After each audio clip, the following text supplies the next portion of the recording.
Magandang hapon, Skipper Bob. Ito ay para sa mga newbie at mga backyard. Yung kalibil lang natin yung pinaglalaroan pa. At yung mga hindi masyadong mahabang logistic na gusto nyong makatipid sa pag-alaga ng manok. Ito po yung mga guide, mga tips. Kung gagayahin ninyo, ay okay rin po. May nagtatanong, paano daw po paggawa ng fermented plant juice? Ang fermented plant juice po, pinakamagandang gawin dyan, yung mga talbos ba? Talbos ng kamote, talbos ng kangkong, talbos ng alugbati, mga murang parte ng saging, water lily, kahit ano po pwede dyan. Yan po, the best, hinaharvest yung early morning. O talbos niyang mga shrubs, pwede po yan. Basta yung kinalambutan, no? I-harvest mo po yan early morning, hindi pa nagbubukang liwayway. No, yung hindi pa kumukuha yung araw sa horizon. Ang logic po dyan, kaya ganon, kasi lahat po ng nutrients dadong pa sa dahon. No, yung mga nutrients kasi pag gabi po, hindi lalabas yung nutrients mula sa roots, sinusupply sa dahon yan. Yan ang gusto nating ma-harness na bago bumaba papunta sa roots. Kasi pag tumas na yung araw, ibababa na po yung papunta sa roots. Yan ang best time pagkuha ng mga talbos. Ngayon, depende po sa dami ng manok mo sa backyard, no? Kung marami, di magkuhan ka ng marami-rami. Kung hindi, mga 2 kilo, 4 na kilo pwede na. Ngayon yung talbos, pagka harvest nyo po, saglit lang at mayroon pa. Ngayon matapos ko mag-ipon ng talbos, kung malinis naman yung talbos, no? Wala mga putik-putik, di mo na po kailangan hugasan. Yun po ay gagawin mo, tataddarin mo po yun. Tataddarin mo yung talbos. Pag natadtad na, kikiluhin mo po.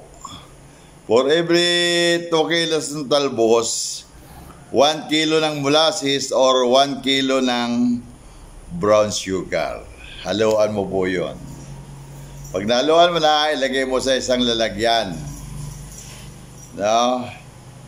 Ilagay mo po sa isang lalagyan.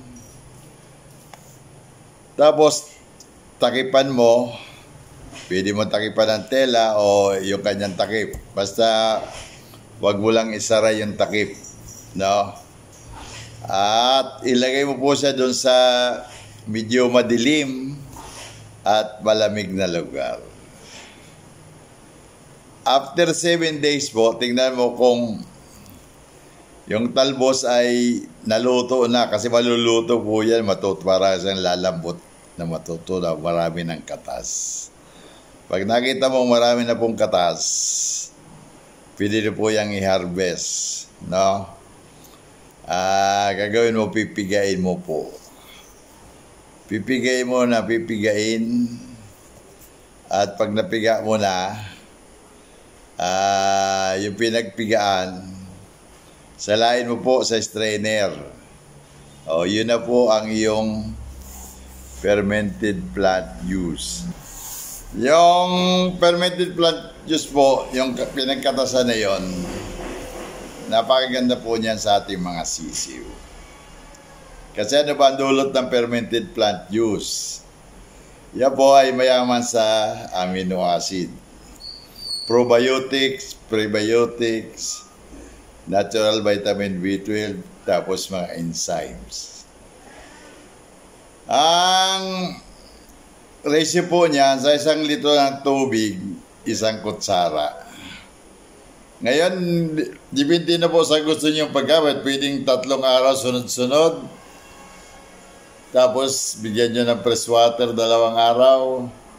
Bigyan nyo naman ng 3 araw na sunod-sunod. Gusto nyo, salit-salit. EPG ngayon, bukas freshwater. Depende po sa gamit nyo. Na-harness nyo rin po ang benefits, no? Ang sisi nyo ay medyo maganda ang kanyang growth. Dahil mayaman sa probiotics, yan po ay masigla, hindi sakitin. Malakas yung kanyang immune system. Guarantee po yan. Ngayon, ginagawit ko po yan hanggang 3 months. Pagdating ng 3 months, at yung manok ay pwede na kumain ng medyo malaki-laking butil. Yan po ay hinaagisan ko na ng pagtanghali ng fermented Jackie Oats. Pag sanay na kumain ng EPJ, ng FGO, fermented Jackie Oats, okay na po yan. Sasanayin na natin siyang kumain ng Enerton. Pag sanay na kumain ng Enerton, gagawin ko po niyan, i-cord ko na. Early cording po ako eh. After 3 months, kino-cord ko na po yan. Ang gamit ko sa kanila, Enerton at FGO. Garantisado po, matibay ang pangangatawan. Ngayon, kung paano ka naman gagawa ng fermented Jackie Oats. Madali lang po, bibili ka ng Jackie Oats. Kung sa tulad ko ako, bumibili ako per bags. Dati noon, nasa 800 to 900 lang. Ngayon, nasa 1,200 na yung per bags na 22.2 kilos. Ang gagawin mo po, pag binili mo yan na kilo-kilo, dahil nakadipis tindahan, hugasan mo muna.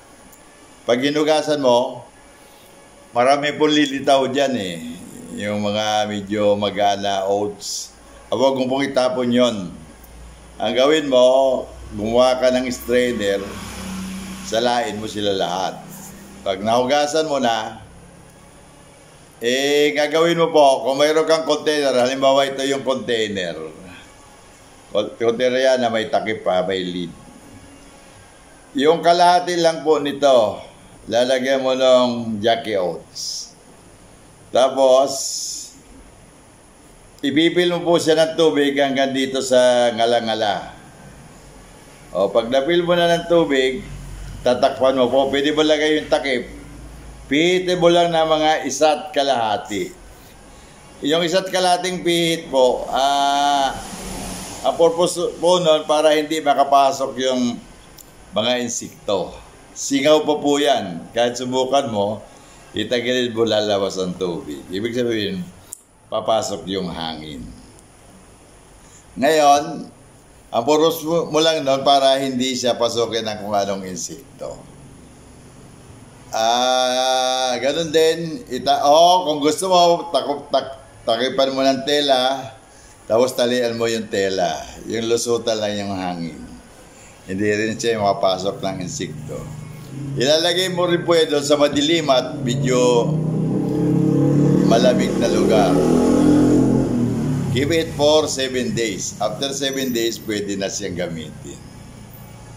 Yan na po ang hinahalo ko sa aking feeds. Ang feeds ko ay Enerton. Hinahalo ko ng 10% lang niya. Para sa akin, tama na yung 10% eh. Naatin ko na yung desired na laki ng manok, tibay ng buto, at lean muscle po siya. Lean muscle, matibay po talaga. Yan po ang katotohanan. Sana yung mga kabakyard natin dyan, nasiran ko ng ideas. Yung nagtatanong, yung hindi pa nakapanood ng aking previous vlog na paano ginagawa ang FGO.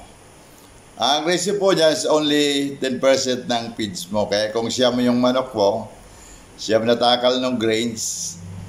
Sa akin, Enerton, at isang takal ng fermented jack oats. Yan po ang palaging pagkain ko. Wandi-wandi tako. Yan na po ang pagkain nila mula i-cord. Pag sinimula na pong i-cord, yan na po ang pagkain. Ang mga manok ko po ay masisigla. Nakikita niyo po yung video ng aking manok. Yung pag-ulan po niya, nagsimula pa yan December eh. Ngayon, mga kalahati ng January, umuulan pa din. Wala po sa kanilang nagkakasipon.